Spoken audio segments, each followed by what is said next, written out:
चलिए दोस्तों, स्वागत है आप सभी का वर्ल्ड अफेयर्स चैनल पर। स्टार्ट करते हैं अपने आज के करंट अफेयर डेली बेसिस पर। यहाँ पर आप पढ़ सकते हैं quick point, organization, special day, MCQ, daily news of the day, एनपीवाईक्यूज। और आप मेरा करंट अफेयर जो है सेशन देख सकते हो टेलीग्राम चैनल पे, आपको लिंक मिल जाता है। अमन सर वाई फैसिलिटी से आप ज्वाइन करें, थोड़ा पीडीएफ और लिंक दोनों आपको मिल सके। आपकी फ्री क्लासेस अवेलेबल हैं, आपको इन सभी करंट अफेयर क्लासेस का लिंक डिस्क्रिप्शन बॉक्स में मिल जाएगा। टेलीग्राम चैनल पे भी आप इन्हें एक्सेस कर सकते हैं। चलिए आज के दिन की शुरुआत आज के सवाल से। देखिए, हाल फिलहाल में 13th एसएम समिट हुआ है। ये इंडिया की तरफ से किसने रिप्रेजेंट किया है?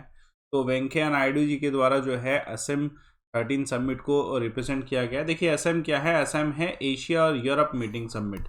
तो ये ऑर्गेनाइज 25 और 26 तारीख को किया गया है और इसका समिट होस्ट जो है कंबोडिया के द्वारा किया गया था एज अ एसएम चेयरमैन। ठीक है, तो इम्पोर्टेंट है होस्टिंग किसके द्वारा? कंबोडिया के द्वारा। थीम जो है इन 2 दिन के एसएम समिट का रहा strengthening the multilateralism for shared growth. तो ये रहा, इंडिया की तरफ से जो डेलीगेशन गया था उनको हेड किया था वाइस प्रेसिडेंट वेंकैया नायडू जी के द्वारा वर्चुअल प्लेटफॉर्म में। इंपॉर्टेंट है, क्वेश्चन आ सकता है। दूसरा इंपॉर्टेंट ये है कि देखिए एशियन जो समिट है ये एशिया और यूरोप के बीच में जितने भी ठीक है रीजनल और ग्लोबल इश्यूज हैं उन सभी को रिजोल्व करने के लिए है। एशियन ग्रुप में 51 मेंबर कंट्रीज हैं, 2 रीजनल ऑर्गेनाइजेशन से, पहला यूरोपियन यूनियन और दूसरा Asian association for south Asian nation. तो इम्पोर्टेंट है। और 2021 का समिट जो है 25th एनिवर्सरी है एसएम प्रोसेस की। महत्वपूर्ण क्वेश्चन है पहला ये। देखिए चुन डू हान जो हैं ये इनका हाल फिलहाल में निधन हुआ। ये कौन से देश के फॉर्मर प्रेसिडेंट रह चुके हैं? तो ये साउथ कोरिया के जो हैं फॉर्मर प्रेसिडेंट थे जिनका 90 की आयु में जो है हार्ट फेलियर की वजह से निधन हुआ है। ये साउथ कोरिया जो है सियोल वहाँ के जो है फॉर्मर प्रेसिडेंट रह चुके हैं। अगर मैं भी आपसे पूछा जाता है, he was the 5th president of south Korea जिन्होंने डेमोक्रेटिक जस्टिस पार्टी से बिलोंग करते थे, डेमोक्रेटिक जस्टिस पार्टी से। जो राष्ट्रपति रहे थे 1981 से लेकर 1987 तक रहे थे। उसके अलावा ये फॉर्मर आर्मी जनरल भी रहे थे। ठीक है, इन्होंने 1979 में एक मिलिट्री कूप जो है उसे लड़ किया था, जिसके बाद से जो है और चेंजेस आए भारत जो साउथ कोरियन देश में। चलिए देखते हैं इसके बाद इसके ऊपर क्वेश्चन मिल सकता है इसमें। यूनियन कैबिनेट ने हाल फिलहाल में अप्रूव किया है, ठीक है, नेशनल अप्रेंटिस ट्रेनिंग स्कीम जो है इसको और ज़्यादा कंटिन्यूएशन किया है। इसका कंटिन्यू किया है इसको कितने साल के लिए, बस ये पूछा जा रहा है कितने साल के लिए कंटिन्यू किया गया। तो ये अब 5 साल के लिए कंटिन्यू किया गया। तो यूनियन के द्वारा cabinet committee of economic affairs के द्वारा इसका अप्रूवल आया है और इसमें इन्होंने सपोर्ट अमाउंट भी दिया है 3000 करोड़ के आसपास का जो स्टिपेंडियरी जो सपोर्ट अवार्ड है वो भी दिया गया है अप्रेंटिसेस को।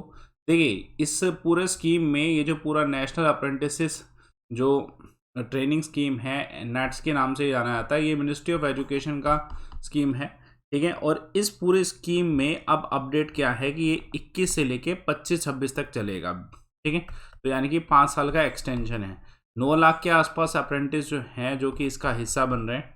ठीक है, और ये एस्टेब्लिश किया गया था as a government of India का ऐसा स्कीम जिसमें एम्प्लॉयबिलिटी जो है स्टूडेंट्स की बढ़ाने की कोशिश की गई, क्योंकि अगर स्किल्ड वर्किंग होगी तो डेफिनेटली एम्प्लॉयमेंट बढ़ने वाली है।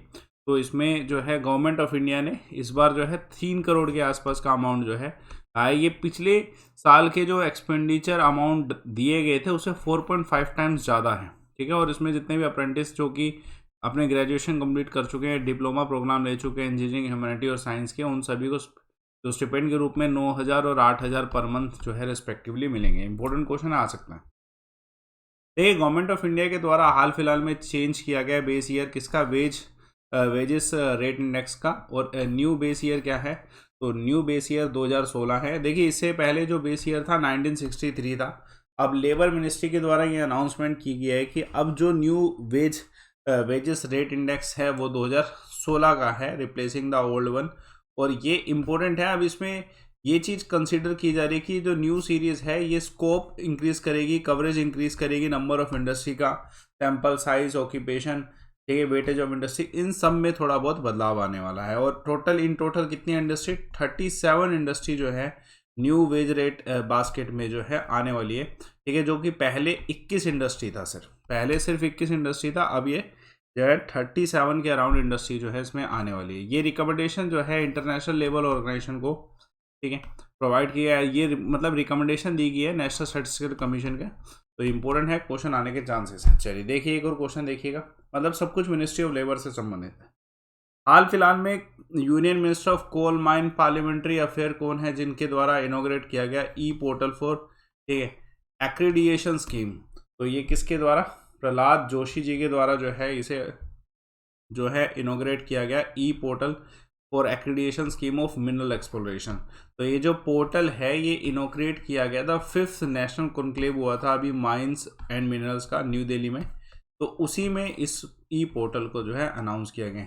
ये फर्स्ट एवर नेशनल कॉन्क्लेव है माइंस एंड मिनरल्स का, जो कि देखो जो सबसे पहला मिनरल एंड माइंस का कॉन्क्लेव हुआ था ये रायपुर में हुआ था 2016 में, ठीक है, 2016 में हुआ था। अभी जो ये जो हुआ है एडिशन, इस एडिशन में, ठीक है, 52 जोलॉजिकल सर्वे ऑफ इंडिया, ठीक है, और माइंस जो है 15 स्टेट्स को जो है प्रोवाइड की गई, हैंडेड ओवर की गई हैं, अप्रूव्ड है ये माइंस, तो 15 स्टेट्स को ये प्रोवाइड की गई हैं। उसके अलावा जोशी जी जो हैं इनके द्वारा 5 स्टार रेटिंग माइंस जो है ये भी प्रोवाइड की गई, इस पर भी क्वेश्चन आ सकता है।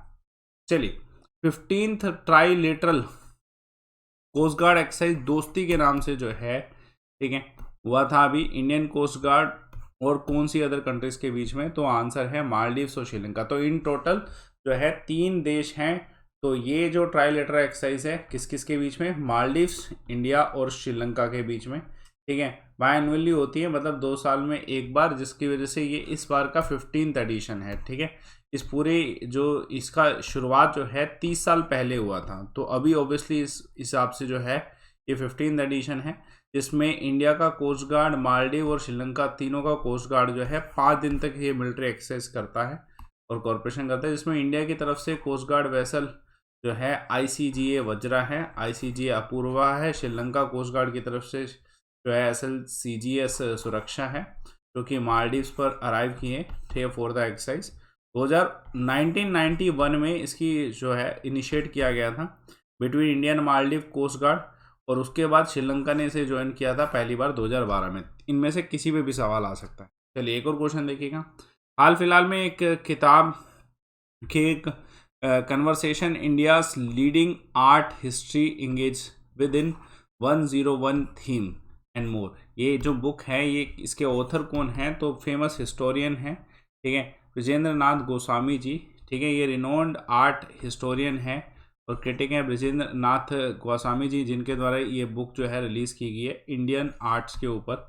और इस पूरे किताब का नाम ध्यान रखिए, क्वेश्चन आ सकता है। इस बुक को पब्लिश जो किया गया किसके द्वारा, पेंगुइन रैंडम हाउस इंडिया है इसके द्वारा जो है पब्लिश किया गया है 2022 से, है ना। और इम्पोर्टेंट है, क्वेश्चन आ सकता है, ये जो व्यक्ति हैं हिस्टोरियन बड़े प्रसिद्ध हैं, क्रिटिक आर्ट हिस्टोरियन है, फॉरमर वाइस चेयरमैन रह चुके हैं साराभाई फाउंडेशन ऑफ अहमदाबाद के, ठीक है, जो आपको पता होगा famous calico museum of textile है, ठीक है, इनसे भी संबंधित हैं, क्वेश्चन आने के चांसेस हैं। चलिए एक और क्वेश्चन देखते हैं। हाल फिलहाल में किसके द्वारा लॉन्च की गई न्यू स्कीम भारत गौरव योजना, तो ये किसके द्वारा, तो इंडियन रेलवे के द्वारा स्कीम लॉन्च की गई, बेहतरीन योजना है। देखिए ये एक तरीके से जो रेलवे सर्विसेज है उसको एक्सटेंड करने के लिए है, ये सेंटर ने इस स्कीम को लॉन्च किया इंडियन रेलवे ने।